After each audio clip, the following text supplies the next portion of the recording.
Good morning from Panhandle Outdoors, America's only daily outdoor TV show.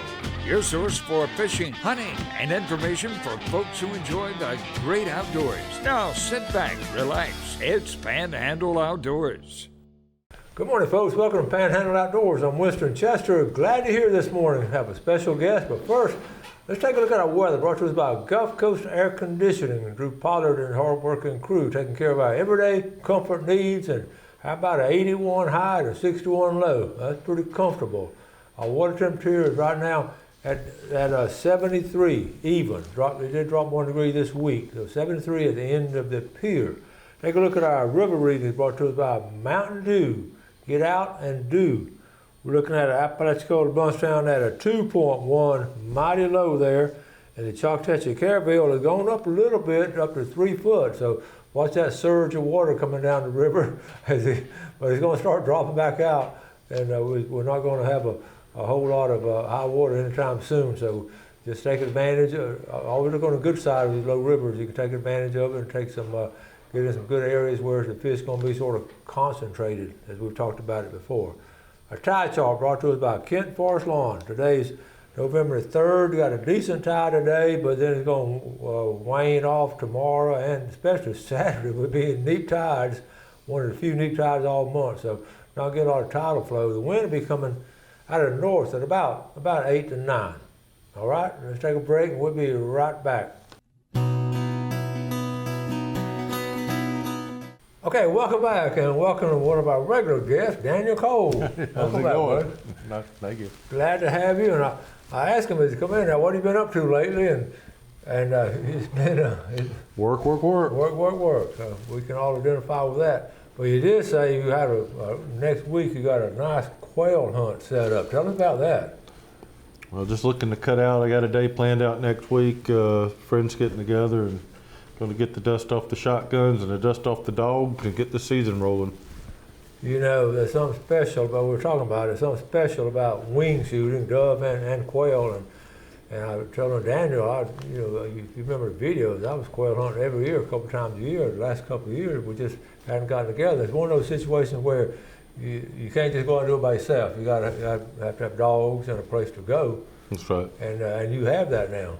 Oh yeah, with several places actually, Yeah.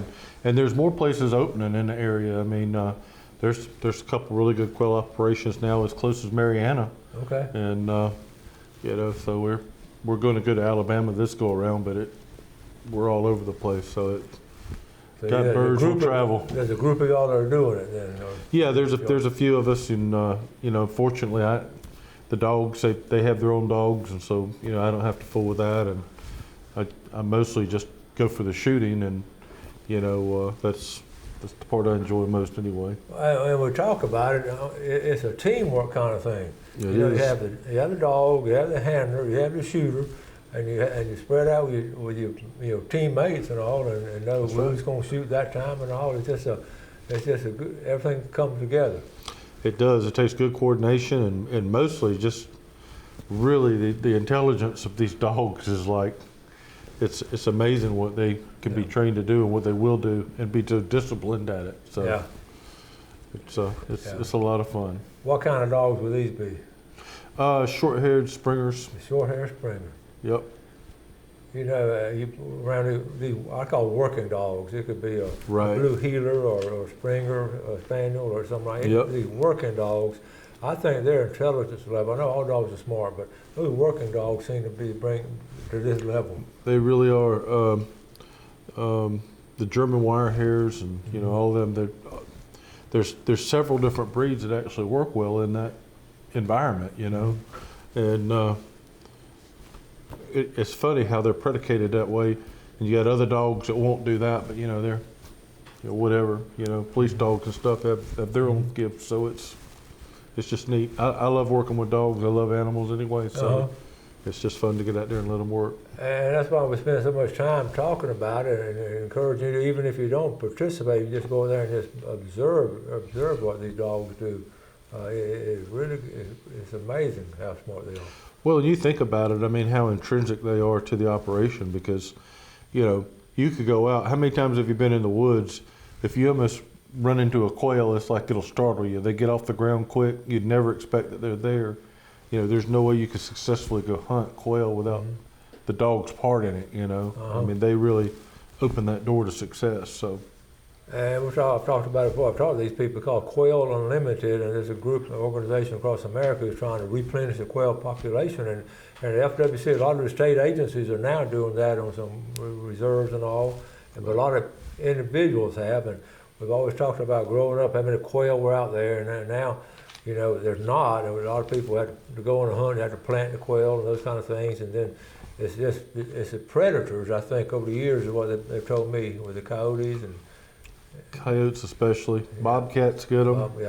You name it. But you know, we've talked about this before. You know, coyotes are such an invasive species, and they don't really belong here. So that's damaging a lot of the ecosystem.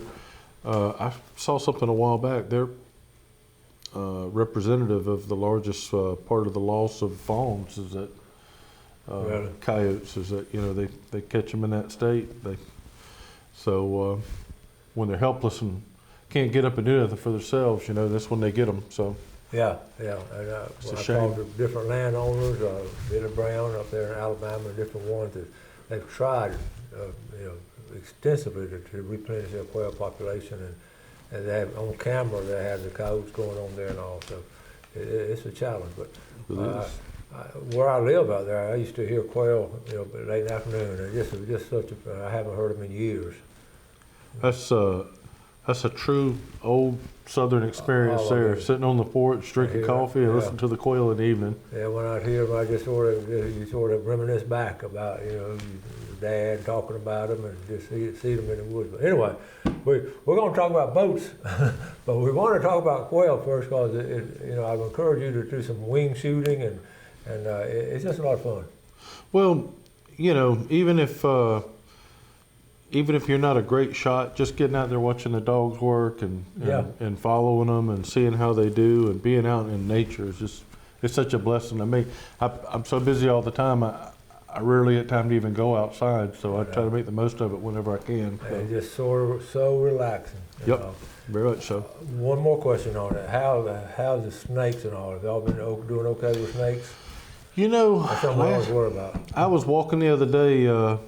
Took a walk in the woods, took my dog, and I came across a little pygmy rattler, and that was the first snake I've seen this year. So it's been time we are out in the woods, which isn't as much as I'd like to be. I mean, that's a pretty good ratio to only see one so far this year. So wow. Okay, let's take a quick break. We'll be right back.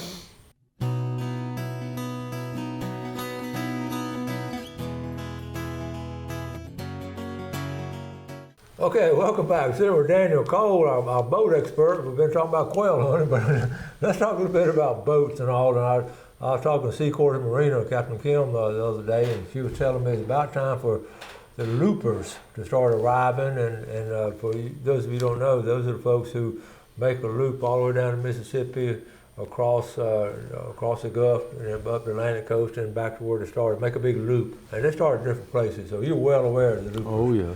And my question I was going to ask you, do you not work on them boats? Do you see a lot of these boats and all? What kind of boats are you bringing? There's a lot of boats that you know, people will have us look at specifically that want to do the loop. Mm-hmm.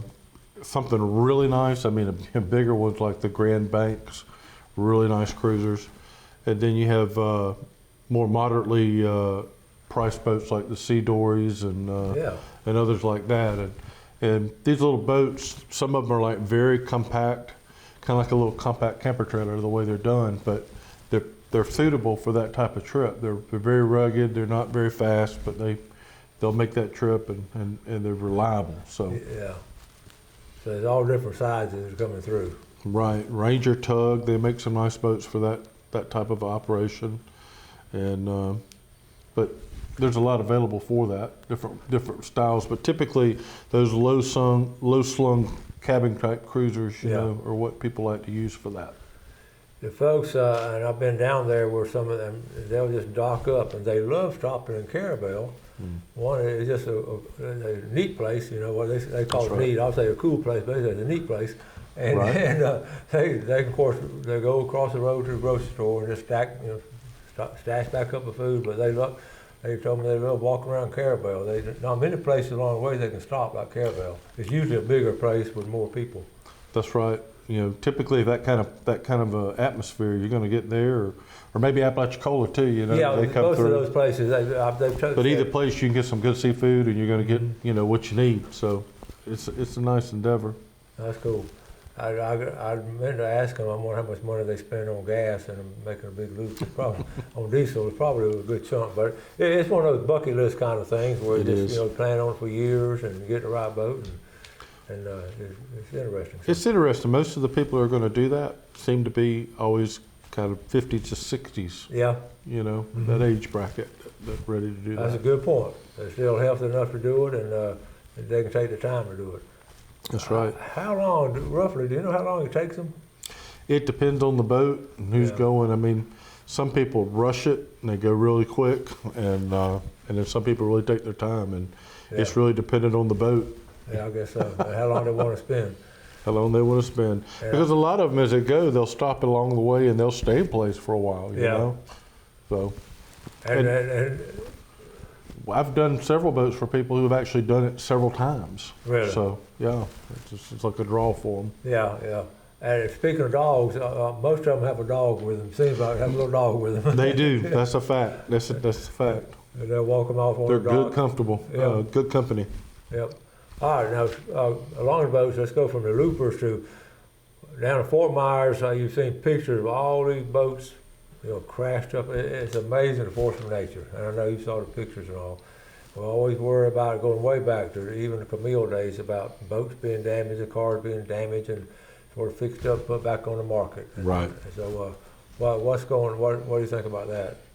Well, it's like always. You got to be careful. I mean. I'm sure these boats, because typically people who are going to flip a boat like that's been damaged and they patch it, they know when someone comes and looks at a boat in their area, the first thing they're going to ask is, was this boat damaged in a hurricane? Okay. So sometimes those boats get transported other places so that it's easier to sell. And that, again, is where we come in, because you really won't know. A lot of repairs are not obvious to an untrained eye. Yeah. But need to use a lot of caution, because it's just in our area from Michael, the hurricane we had over in Orange Beach, and now this one down there. We've kind of been through the ringer for a few years. Yeah. And so there's a lot of boats that are going to be hitting the market that are, maybe put back together, maybe not. But you really need someone who knows what they're doing to tell. You need a broker. What we need, an adjuster like that, one of the first things you look at, I guess, would be the electrical parts and all. When you see the corrosion, what's the point? If you think it's been, what's the first thing you look at? The first thing I'm going to look at is the hull.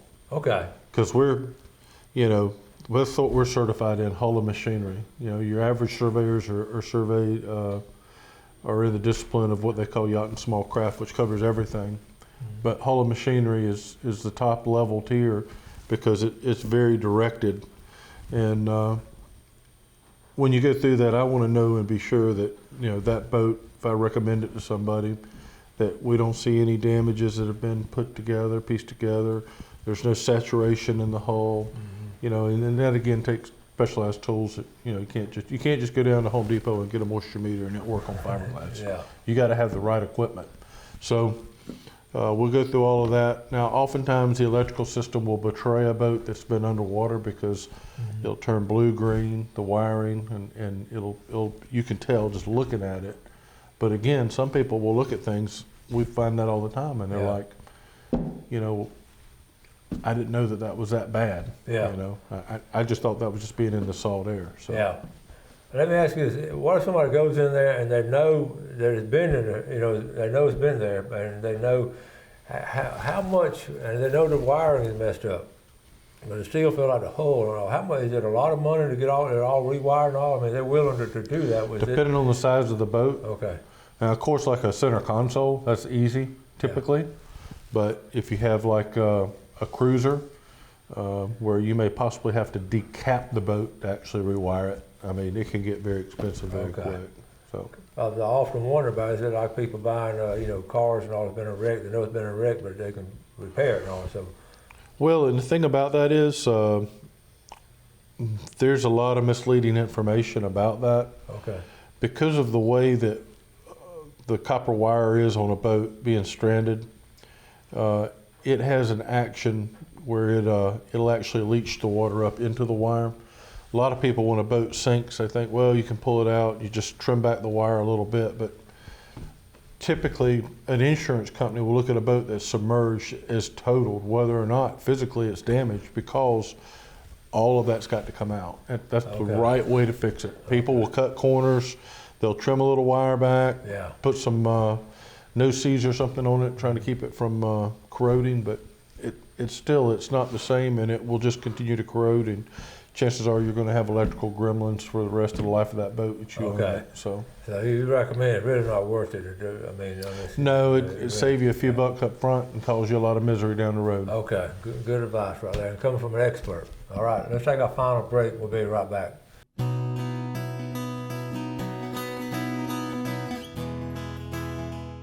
Okay, welcome back. Sitting here with Daniel Cole. And if you need any boat surveyed, any kind of advice on a boat, any questions on a boat, get a hold of Daniel, and we'll talk about them on the show and try to get all the answers to all these questions and all, because there's a lot of things like that wiring. I wasn't really sure about that, if you could redo it that good or not. Real quick, let's take a look at our fishing game time today, brought to us by Blue Water Outriggers in Port St. Joe. Our time this morning, 7:49 to 9:49. This evening, 8:13 to 10:13. Don't forget, tomorrow now we'll be giving away some seafood and also a famous Friday fishing forecast. We'll be doing that tomorrow. And also, while we're talking about it tomorrow, this weekend, it's going to be the, I'm going to show one more time, the Elizabeth Bardoff Redfish Tournament. Here it is right here, the 15th annual. It'll be down at Sunjammers. And registration is tomorrow from 3 to 7, but run by there at the closing ceremony. You can win this, buy an opportunity to win this kayak at right at almost $1,900. And then also you can win this, let's see right here, I got another thing you can win right here. This big, well, Jeff talked about it on Monday's show, $3,600 value on getting a yard landscape. So all that goes to a good cause and teaching young people how to swim. That's important. Okay, you said it had a couple of other things, so what were some of the other things we're talking about? Well, the other thing to consider about a sunk boat is if it has an aluminum fuel tank, especially if salt water has got inside of it, it can be a really big process to clean that out and desalinate it, and it can be, usually it's better to just go ahead and pull that and replace it. Otherwise, you'll start getting pinholes in a few years and start having fuel leaks in the hull. So yeah, I hadn't thought about that either. I thought about that. What do you think? All those boats down there, it's just massive piles of boats. What do you think they'll just end up going to the dump?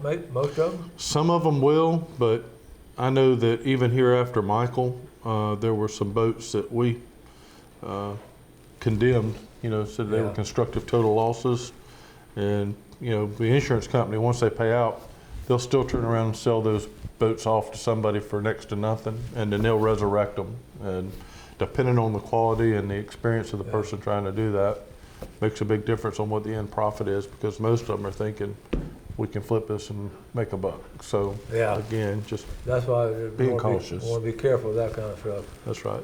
It'd be interesting if people flip these houses and all, and they do TV shows on them. I wonder if somebody could do a show on flipping boats, and that'd be something interesting. That's something that would be, wouldn't it? Because you know, probably on occasion they'll probably do a good job with it, but then you got to weigh the amount of money when they put it on the bottom line. What the bottom line is. That's right. That's all interesting stuff. But boats have been so important to us, and I've said for a long time, there's a few shows. One used to come on called Ship Shape TV, and talk about keeping up with boats and stuff. But I do wish someone would put time and effort into instructing in a television format like that how to upkeep boats, because a lot of people buy boats, and to be honest with you, if they're not familiar with them, they hadn't grown up around them, they really are ill prepared to know what really they need to do, you know. And if you had more shows like that that would help with that, then you know. That show don't come on anymore. I haven't seen it in years. I don't know if it still comes on or not. But he did a really good job with it. He covered a lot of things. I remember that well. He did. But it'd be nice to see some more shows like that, because we live in an area, you know, that's 50% of your life is boating. That's an idea. If some of y'all out there want to do a TV show, do That's something right. like that. And there's always all kind of things. You talk about the hull, the wiring, the motor, all kind of things. Yep, exactly. New electronics. Just keeping up with the electronics packages that are coming on the market now, is difficult because they're upgrading technology every day. So I cannot keep up with them. I mean, every time I go, they got a new range finder, a new fish finder, a side sonar. and some of these boats are like, they're so automated now. They have so many systems that are interlocked. Yeah. If you don't know how to operate it, it's easy to get lost. And someone may be content just to not use some of the features they have just because they're not familiar enough with it. And you get something new, you spend a couple of months learning how to use it, and the next thing, it's outdated. Something newer and better has come out. It's really, this electronics, I don't know what I'm talking about in all electronics, especially around these boats now. Yep. They're identifying the fish. I mean, this snapper, I go out with these guys, oh, that's snapper over there, no, that's a grouper, so we'll tell you exactly what to catch. But they're very sophisticated now. I laugh sometimes out loud at what these old-time captains would think if they could see the electronics today. And they just look for a good bottom. All they want to find is a good bottom. They That's catch right. fish. Bottom don't matter more. All it is structure and red snapper or grouper. Well, buddy, we're about to wrap it up. I enjoy a show like this. We just sit around and talk. Nothing planned. We just talk about what's going on. And Sometimes that may be best. oh yeah, I love doing shows like this, and I appreciate coming on. Like I say, have any questions, get a hold of Daniel, because you want to get things done the right way, and he'll tell you the right way to the people to talk to. There you go. All right, Thank you for that. appreciate it. Appreciate y'all watching Panhandle Outdoors. We always appreciate the viewership. Always appreciate our sponsors. I feel like we've got a good thing going here because of folks like y'all. Do something good today for someone else, and God bless them. Thanks for watching America's only daily outdoor TV show, Panhandle Outdoors with Winston Chester, featuring hunting, fishing, and other activities and information to help you enjoy the great outdoors. Join us next time for Panhandle Outdoors.